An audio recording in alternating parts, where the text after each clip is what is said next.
Nos quedamos intranquilos con las primeras 6 uvas amargas que la presidenta de la República ha tenido que comer desde que asumió el cargo hace poco menos de año y medio, y en este episodio 2 de la recién estrenada temporada 5 de Contrapropuesta les vamos a recordar que todo esto viene de una manzana envenenada, o mejor dicho, una herencia maldita que por supuesto que en la ambición por el poder decidió aceptar la presidenta Sheinbaum. Y por eso les digo, cuidado con lo que desean. Y por supuesto que hoy, la presidenta Sheinbaum está pagando las facturas de obtener el poder al precio que sea. Hoy analizaremos las siguientes 6 campanadas, las cuales conocemos o creemos que conocemos, porque a pesar de que solo son 12 campanadas, parece que las campanas están sonando para llamar a misa, porque este casi año y medio se ha sentido como si fueran 7. Contrapropuesta, temporada 5, episodio 2. La herencia maldita. Campanadas de las 7 a la 12. Reencuentro. Tenemos que hablar. Contrapropuesta. El circo sigue, pero los payasos ya nos cansaron. En México los bandos ya se repartieron las sillas, ya tienen su opinión amarrada y todos juran tener la razón, mientras nosotros nos quedamos sin propuestas y con el tiempo agotado. Estamos tan ocupados peleando por colores que olvidamos lo básico. Todos queremos un país que no se nos caiga a pedazos. Yo soy Rafa Acevedo y esto es Contrapropuesta, un espacio libre de ideologías, pero eso sí, con un chorro de sesgo. Un sesgo brutal hacia la ciudadanía y hacia esta nación que nos duele. Aquí no nos casamos con políticos corrientes ni con cuentos chinos. Aquí despertamos para reclamar lo que es nuestro. Para que el show continúe, hoy tenemos una función especial. Detrás de los hilos y con polvos mágicos, mi productora Monse Chávez. Y para que no perdamos la cabeza entre tanta tragedia, Abdel Morales le pone un toque de humor a este sórdido espectáculo. Ciudadanos, dejen de ser trapecistas y pónganse cómodos porque hoy tenemos que hablar de lo que nadie se atreve a decir. Así es que, comenzamos. Campanada 7. Tragedias, protestas y los traidores a la patria. Todos en el país nos enteramos de la tragedia en Puente de la Concordia, no en Chiapas, sino en Iztapalapa, donde una pipa de gas LP explotó tras haber chocado y volcado. Las investigaciones concluyeron que el chofer iba a exceso de velocidad, pero mientras, varias personas afirmaban que la razón de que la pipa volcara fue un socavón que varios ciudadanos habían reportado días antes, pero que mágicamente arreglaron al momento en que removieron la pipa accidentada, porque habrán tapado un socavón, pero les falta media ciudad de baches. Y si no me creen, vean las imágenes más recientes de la zona de Puente de la Concordia para que ustedes vean en los alrededores del asfalto la accesibilidad, el tráfico, la indolencia de las autoridades de no hacer nada por mejorar estas zonas más allá de la simple inauguración de la obra. 27 personas fallecidas fue el saldo de dicha tragedia. 2 meses después, y como todos ustedes saben, ciudadanos, pues podemos imaginarnos la magnitud de la tragedia por la cantidad de víctimas, y en este caso fueron 27. Pero esto fue un accidente por negligencia.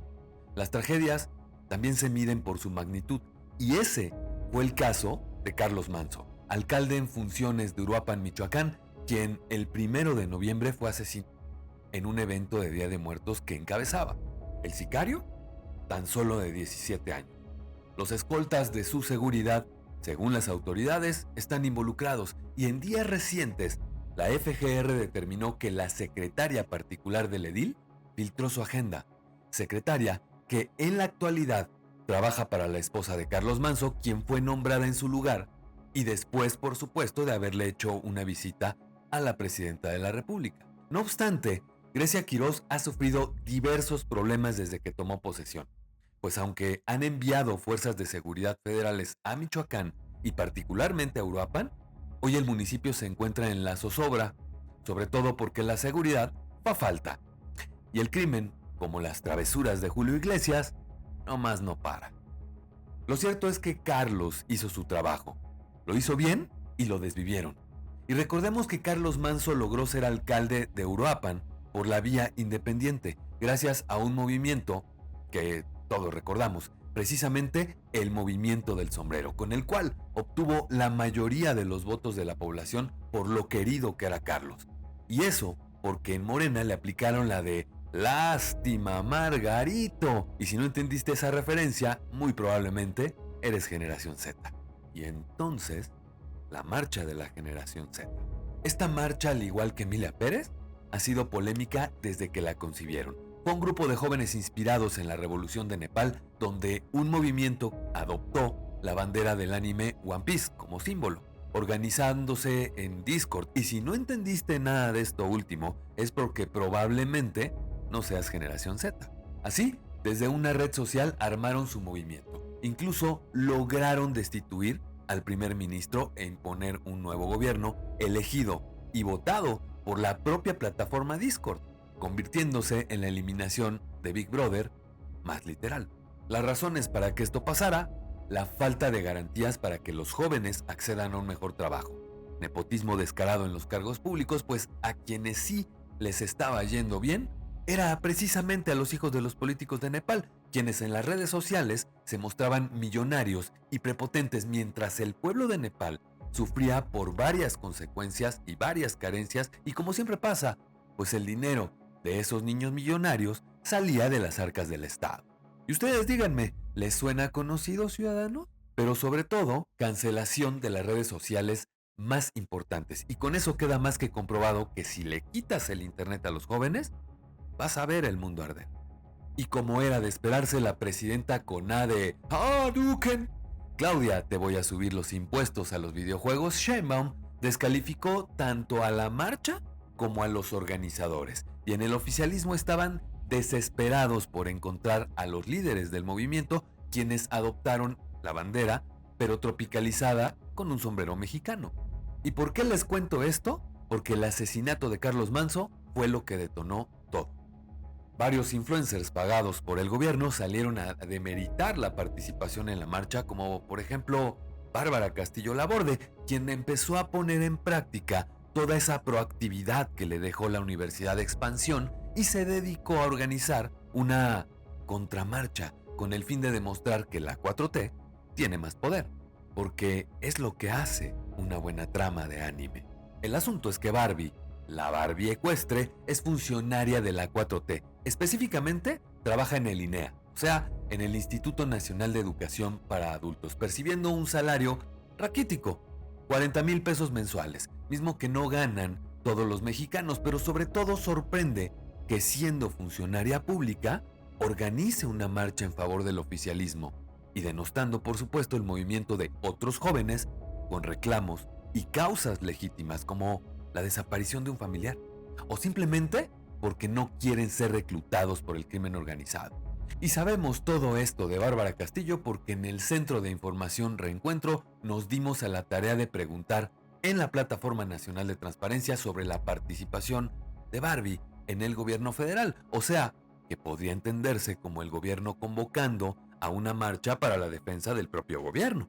Y estos datos son públicos, pero aquí les dejo la consulta para que puedan verla y darse cuenta que a pesar de las legítimas demandas que tenían los jóvenes, el gobierno siempre hace algo para desacreditar y desarticular, como exhibir los datos personales de uno de los organizadores del movimiento, donde supuestamente salieron a la luz varios pagos que se le hicieron a este joven por parte del PAN, y de ahí se trataron de agarrar para demostrar que el movimiento de la generación Z no se trataba de jóvenes ciudadanos, sino de un movimiento creado por la derecha para desestabilizar al país y no sé qué tanto. Llegó el día de la marcha Gen Z, y la asistencia, si bien no fue abrumadora, como los nuevos ministros del acordeón, tuvo bastantes asistentes, más de los que hubiéramos pensado. Y esto entre jóvenes y no tan jóvenes, porque a ellos se unieron transportistas, agricultores, el propio movimiento del sombrero, y como ya sabemos, siempre que sales a marchar, algo de mugre se te pega. No pudieron faltar los políticos rancios que se quisieron colgar de la marcha, como Guadalupe Acosta Naranjo, líder del extinto PRD, Fernando Belaunzarán y el ajonjolí de todos los moles, Emilio Álvarez y Casa, quienes en lugar de fortalecer, debilitaron, pues evidentemente esto Lo aprovecharon los morenistas, incluyendo la propia presidenta, para desacreditar el movimiento. Pero no fue lo único que pasó. Presuntos integrantes del bloque negro causaron destrozos, como siempre pasa en este tipo de eventos, pero lo que dejó indignada a la gente y, sobre todo dividida, es que se detuvo a varios jóvenes que no pertenecen al bloque negro, y varios de los cuales fueron brutalmente agredidos por los policías que protegieron Palacio Nacional con una muralla metálica de al menos 2.5 metros, que los jóvenes quitaron cuando empezaron a rociar gas lacrimógeno y extinguidores para replegar a los manifestantes. Sin embargo, se llevaron discrecionalmente a quienes pudieron arrestar, incluyendo un morenista. Sí, así como lo oyen, se llevaron a una persona que afirmó ser morenista y apoyar al régimen, pero después de su amarga experiencia, y cito, nunca más los voy a apoyar. Esto fue lo que dijo. Como pasa en este tipo de cosas, ciudadanos, ya se podrán imaginar. El movimiento se degradó por miedo, por prudencia o simplemente porque ya no encontraron apoyo. Los jóvenes no se volvieron a dejar intimidar y convocaron 2 veces más a marchar. Sin embargo, no lograron convocar más gente. Y yo me pregunto, ¿este es el gobierno que se jacta de ser humanista y respetar la libre expresión? Campanada 8. La renuncia del Hoover mexicano.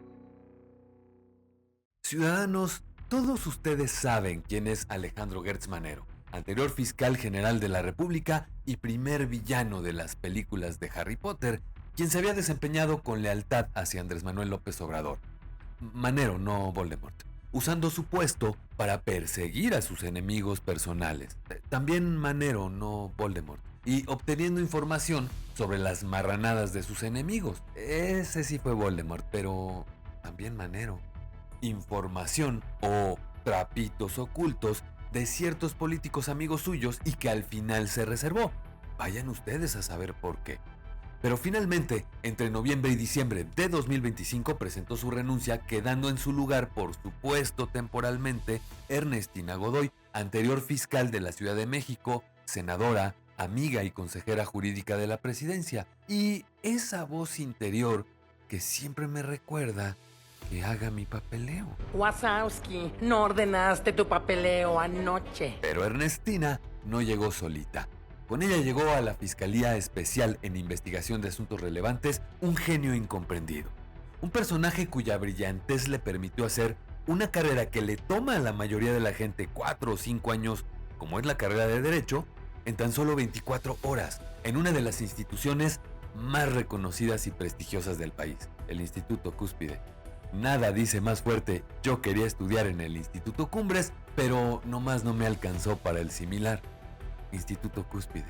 Porque al irse Ernestina, Ulises Lara López se quedó como encargado de despacho, pero como chaca que se transporta en su mortálica, pues no tenía licencia, por lo que tuvo que inscribirse, estudiar, pasar exámenes, incluyendo el profesional, titularse y obtener su cédula en tan solo 24 horas. Pero el chiste es que lo que le dieron a cambio a Lord Voldemort de la Cuarta Transformación fue un consulado presuntamente en Alemania. Y suponemos que Transilvania y la antigua Valaquia pues ya estaban ocupadas. Consulado, por supuesto, donde muy seguramente terminará sus días, probablemente a manos de algún sucesor de Van Helsing, pero yo más bien creo que se va a llevar los secretos a la tumba, y miren que debe tener varios secretos. Varios miembros de nuestra clase política actual, que incluye a varios miembros, por supuesto, de esta Cuarta Transformación. Campanada 9. Es gusano y no es Noroña. Seguramente ustedes han notado que el precio de la carne ha subido, y no hablo solamente de la página azul, la de la canasta básica también, y seguramente también han escuchado acerca de un gusanito que está causando estragos en la economía y la producción de carne en México. Y sí, se llama gusano barrenador. Hace algunos años, cuando todavía estábamos disfrutando de las mieles del bienestar que nos proporcionó el expresidente López Obrador, nos informaron los medios, porque el gobierno no, sobre la proliferación de un gusano plaga de las reses, y que como Adrián Marcelo se dedicaba a atacar sin piedad y a hacer destrozos en el norte del país. Y este gusano el barrenador, aclaro, estaba afectando las exportaciones de carne hacia Estados Unidos, por lo que el organismo encargado en ese país de verificar la calidad de la carne que reciben en importación y verifican que esto sea de buena calidad, pues cerró los pasos fronterizos a transportistas y productores de carne mexicanos.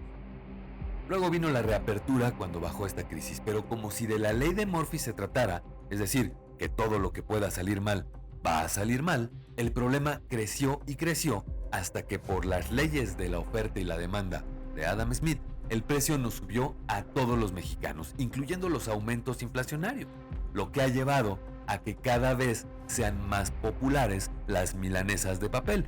Y esto es neta, googleen milanesa de papel. Y por supuesto esto hace que menos mexicanos consuman carne, pues en algunos lugares, y lo acabo de constatar, el precio de la carne ha subido de 200 pesos a 250 pesos, en menos tiempo de lo que muge una vaca. O funan a Adrián Marcelo. El gobierno mexicano no solo ha sido el culpable, sino el propiciador de esta plaga. AMLO, pues. O sea, no, a ver. Otra vez, ahí les va. El gobierno mexicano no solo ha sido el culpable, sino el propiciador de esta plaga. Pues AMLO, con el asunto de su austeridad republicana, se le ocurrió despedir al personal técnico verificador bajo este pretexto: la simplificación administrativa 2024-2025, lo que nos dejó casi encuerados para que la calidad de la carne que consumen los hogares nacionales no fuera la óptima, y con esto poder enfermarnos o de plano malnutrirnos, pues recordemos que ya se dieron 2 o 3 casos de gusano barrenador en humanos. Y para los más animalistas que no comen carne, déjenme decirles que también se han visto contagios de perros e incluso existen registrados casos de gatos que han sido brutalmente atacados por este terrible y voraz gusano, a lo que el secretario de Educación, Mario Delgado, respondió con solo una declaración: miau. Pero el golpe no solo es a la salud de los mexicanos, el golpe también fue para Sonora, Chihuahua, Coahuila, Nuevo León, Durango, o como yo le llamo, la franja de la tortilla de harina. Esto último fue nota de mi querido Abner. El golpe fue en lo económico, pues su ganadería se encuentra orientada a la exportación, manteniendo los estándares sanitarios libres de plagas, siendo el valor de las pérdidas estimadas hasta hoy de $400 millones. Y esto contando, porque por supuesto que no se ha hecho mucho en este sentido más que comprar moscas estériles que bien podríamos estar produciendo en México por tan solo 1,400 millones de pesos. Esto considerando el valor de las pérdidas que ya les dije. Y como siempre, insuficiente la respuesta de la presidenta Sheinbaum. Y abrió otra vez la cartera para crear un fondo de menos del 10% de las pérdidas. ¿Se han dado cuenta que para salir del paso el gobierno de la transformación abre la cartera y ofrece limosna? Creo que finalmente algo cambió en México y pasamos de un gobierno paternalista a un gobierno sugardadista. Algo así como: ya no chille, mija, mira, tenga, cómprese algo bonito. Por supuesto, este tipo de acciones exacerbaron el resentimiento del norte del país sobre el centralismo federal. Y ya ven que los norteños nomás quieren tantito para querer independizarse a la menor provocación, y ya hasta están haciendo el himno al chicharrón de la Ramos y la bandera de la hermana República del Cabrito. A esto hay que sumar, ciudadanos, que el gobierno está comprando 100 millones de moscas estériles por semana.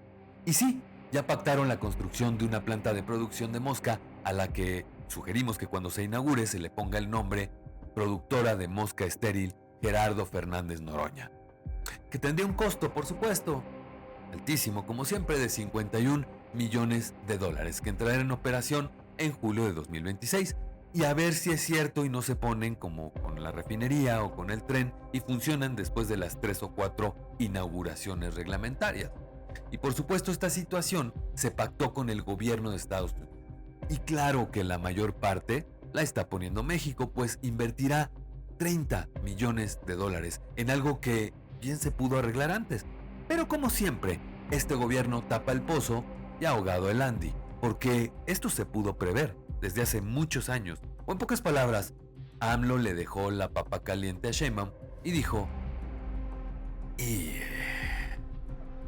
que lo haga ella. Campanada 10. Los trenes no son lo de Claudia.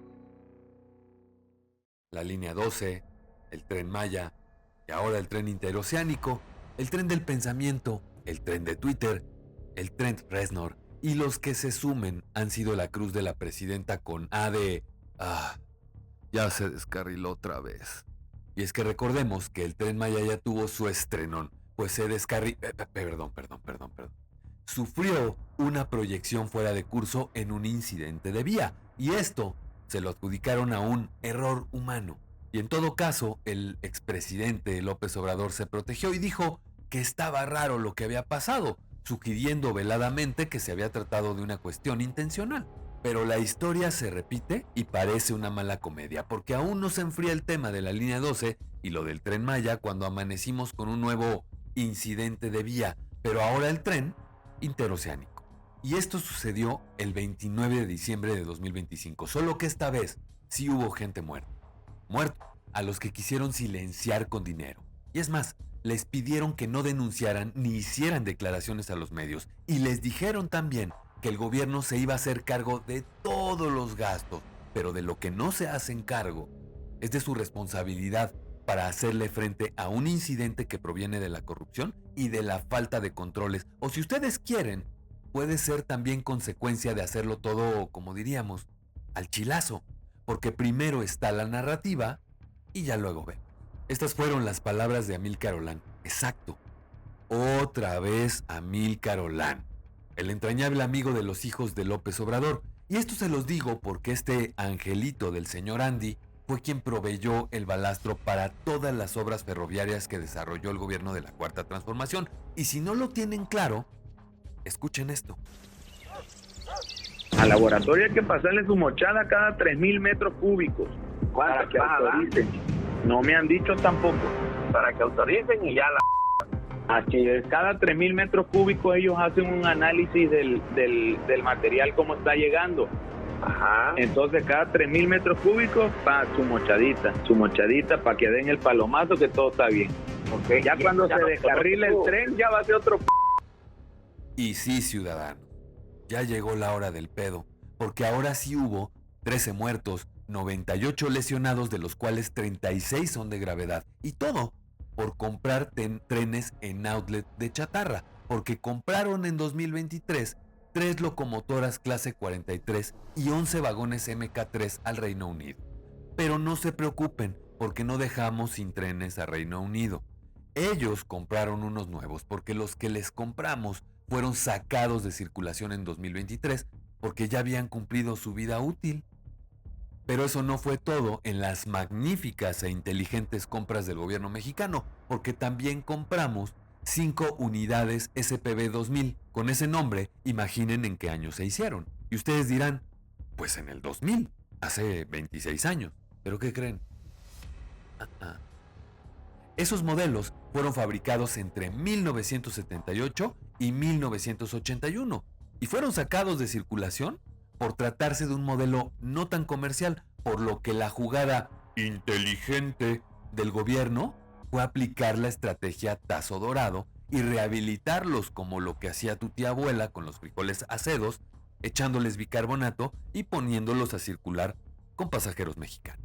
Otro tanto de vagones fue comprado a Puebla. Y por supuesto que ustedes ya saben a dónde fue el dinero, pues en la administración del fallecido Rafael Moreno Valle se trató de construir el tren Puebla-Cholula. El costo de estos, 198 millones de pesos según cifras del INDAVI. Por todo lo anterior, podemos darnos cuenta que lo que realmente hicieron fue comprar varios millones de dólares en vagones obsoletos y chatarra. Esto para ponerlos a circular para y con los mexicanos y presumirlo como si fuera una obra de primer nivel y moderna. Pero la realidad es que se trata de trenes viejos a los que quizás les echaron su manita de gato y quizás se la dieron mal. Y claro, el balastro que pusieron los hijos del el señor empresario don Amílcar Olán, que ya lleva en su haber no uno, sino 2 incidentes de vía, pero que no se sientan mal. Este sería el tercero para Sheinbaum y parece broma del destino, pero me temo que AliExpress lo compraron en Shein. ¡Pam! Campanada 11. La aprobación del 80 con sensación de 41. No, ciudadanos, no se trata del clima.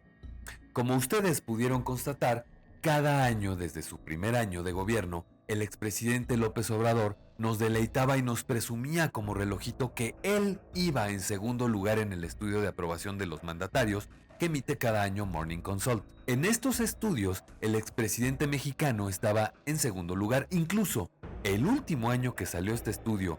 Y mientras Claudia Sheinbaum era candidata, el señor expresidente dijo que cuando ella llegara, sería la que desbancaría a Indira Modri para colocarse en primer lugar como la presidenta con mayor aprobación. Y nada más fuera de la realidad, porque hoy Claudia Sheinbaum, en ese mismo estudio, se encuentra en noveno lugar, solo por debajo de Donald Trump, que está en octavo, y Javier Milei, que está en quinto. Es como postularse para presidenta de la clase y quedar debajo del bully del salón y del rarito que no se peina.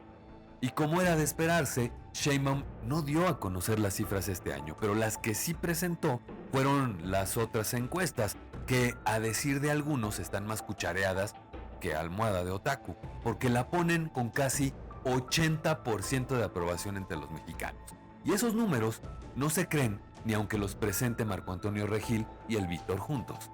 Esta baja de la aprobación se da porque no han podido maquillar del todo las cifras de homicidios dolosos, y el que más dolores de cabeza les dio, como ya lo hemos visto, fue el de Carlos Manzo, porque esto la hizo caer en niveles de aprobación no vistos en el sexenio pasado.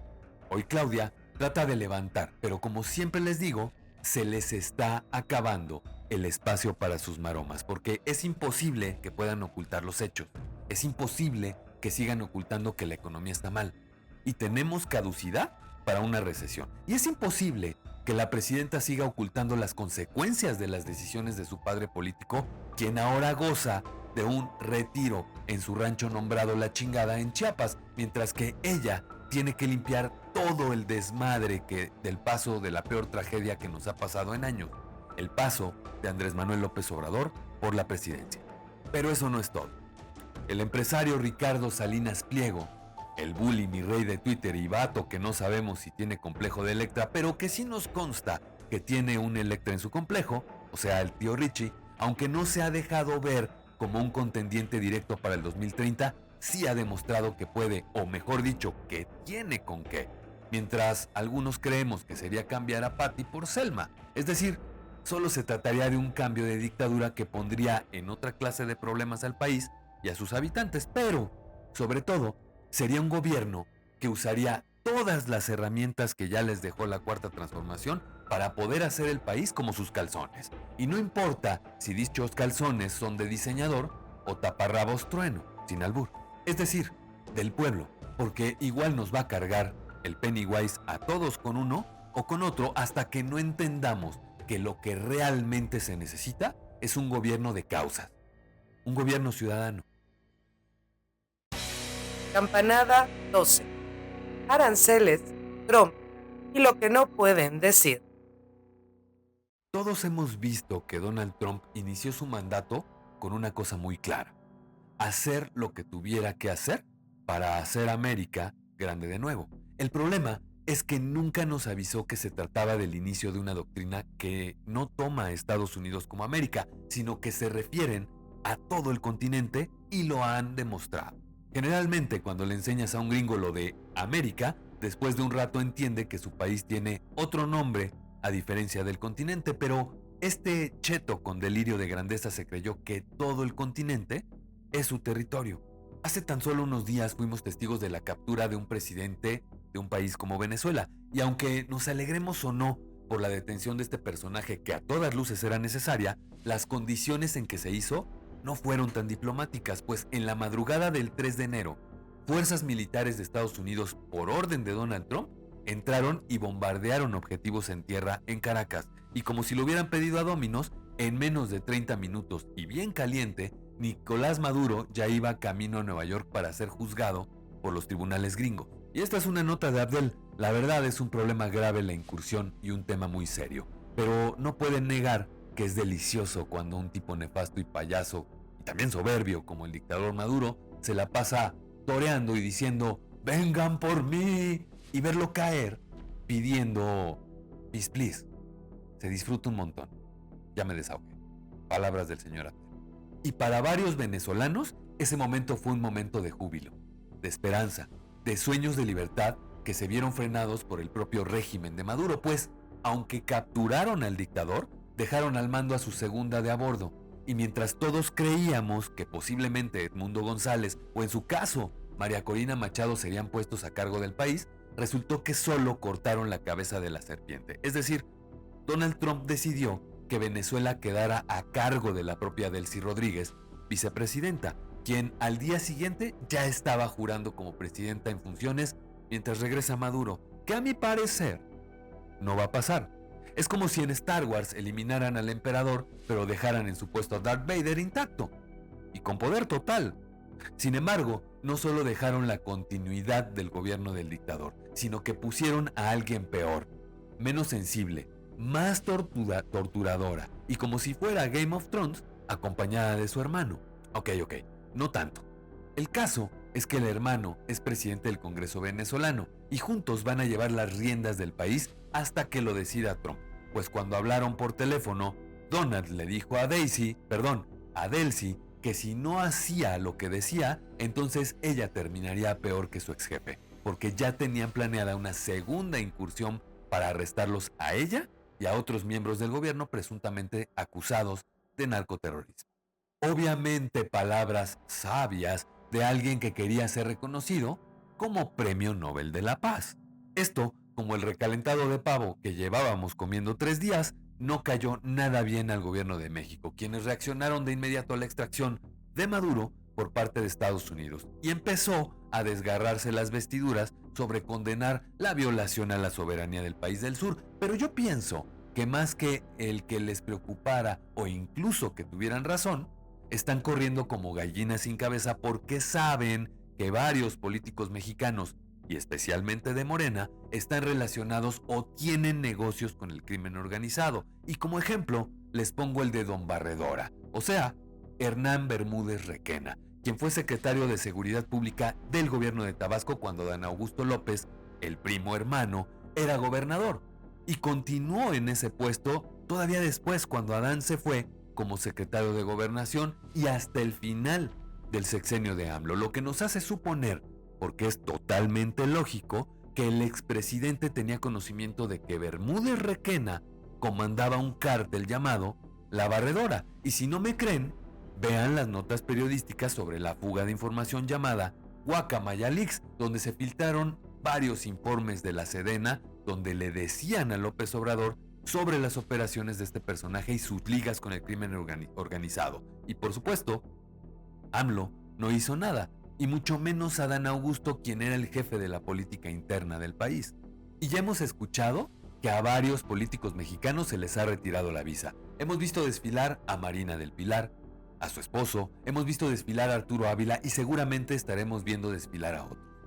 Y piensen esto, si a esto le sumamos las declaraciones de Donald Trump justo después de atacar Venezuela, diciendo que México no está nada bien, diciendo que la presidenta Sheinbaum es una gran mujer y encantadora, pero que no tiene el control del país, pues se siente que el gobierno mexicano se puso las pilas como Delcy Rodríguez para decirle a Trump, señor, sí señor, y aumentaron su nivel de cooperación para detener a los criminales en México, aunque siempre lo hacen, como dirían por ahí, por donde ve la suegra, porque la violencia en Culiacán sigue.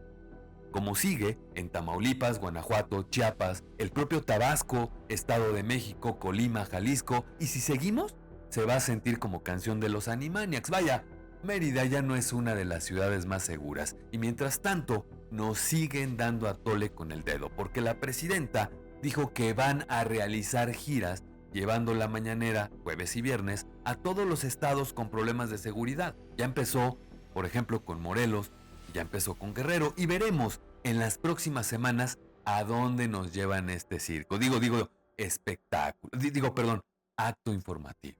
Como si con eso se lograra pacificar un país que tiene el cáncer del crimen que dejaron crecer todos los gobiernos y que se exacerbó con la guerra de Felipe Calderón, por lo que culpables son todos, incluyendo Andrés Manuel López Obrador. pues dejaron crecer un problema que hoy nos aqueja a todos los mexicanos, por lo que Trump tiene todo el pretexto para hacer prácticamente lo que quiera con justificación.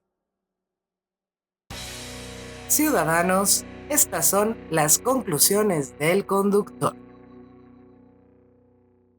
Ciudadanos, hasta aquí las 12 campanadas y por lo tanto las 12 uvas amargas y envenenadas que ha tenido que pasarse casi a fuerza la presidenta Claudia Sheinbaum. Y pongo estos 12 temas porque pues son relevantes, para mi juicio son los más relevantes. Si ustedes consideran que hay cosas más relevantes que tomar en cuenta o tienen otra visión de lo que se dijo en este podcast, por supuesto los leo en los comentarios y no se olviden de dejar like o dislike, no importa, si les gustó denle like, si no les gustó denle dislike, y por supuesto ayúdenos a compartir para hacer este medio ciudadano que es Reencuentro cada vez más grande. Les agradezco por haber estado en este episodio 2 de la parte 2 de Contrapropuesta de la temporada 5 y por supuesto nos vemos la siguiente semana en el episodio 3.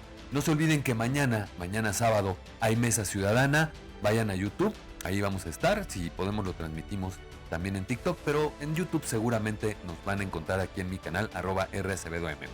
Así es que no se pierdan la Mesa Ciudadana porque vamos a platicar de estos temas, vamos a traer a la mesa a otros y también me van a decir mis invitados pues si están de acuerdo o no de acuerdo o si ellos consideran que hay cosas más relevantes. Así es que nos vemos la próxima semana, cuídense mucho, bye. Ciudadanos, hasta aquí la información, la crítica y el análisis de los temas. Espero verlos la próxima semana y no se olviden de que mañana nos vemos en la Mesa Ciudadana en YouTube y TikTok para que platiquemos de todo lo que vimos en este episodio de Contrapropuesta en vivo. A nombre de Monse Chávez en la producción de este podcast ciudadano, @MonseChávezG en todas las redes sociales, Abdel Morales en los contenidos, @Abdel.Morales en TikTok, Abdel con doble E.